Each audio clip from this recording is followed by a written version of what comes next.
நம்ம ஐயாவை போய் இப்படி சொல்லிட்டாங்களே. அவருக்கும் வன்னியருக்கும் என்னங்க சம்பந்தம் இருக்குது? வன்னியர்களின் பாதுகாவலருங்க. நீதான் இவனுக்கு ஆண்டவரா? இந்த சமுதாயத்தை சாராதவர் இந்த சமுதாயத்துக்கு தலைவர் என்று சொல்லி கொண்டிருக்கிறார். வன்னியர்களின் பாதுகாவலருங்க. யாரு யாருக்கிட்ட விடுற? இப்ப ராமதாஸ் யார் சொல்றேன், மக்களுக்காக சொல்றேன்.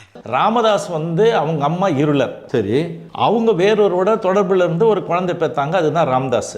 ஆடா போர் ஃபாதர் போர் மதருக்கு பிறந்த போர்ஜரி நாயே. திருமணம் ஆயிடுச்சா? இல்ல, குழந்தை பிறந்தது. அப்புறம் இல்ல, குழந்தை பிறகுறதுக்கு முன்னாடி திருமணம் ஆயிடுச்சான்னு கேட்டேன். ஒண்ணும் இல்ல, ஏதோ சேர்ந்து வாழ்ந்தாங்க, உங்களுக்கு குழந்தை பிறந்த அவர் தான் ராமதாஸ். என்ற முட்டாளுக்கு பிறந்த முட்டாளு. இப்ப ராமதாஸுடைய அப்பா வேற சஞ்சீவ் ராவ் கவுண்டர்.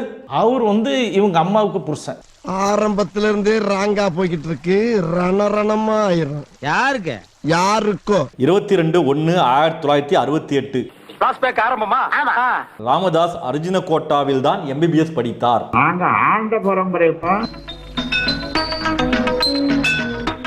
ராமதாஸின் இரட்டை ஜாதி சான்றிதழ் தில்லுமுள்ளு படிக்கும் போதிலிருந்து ஆரம்பிக்கப்பட்டு இன்று வரை தொடர்கிறது.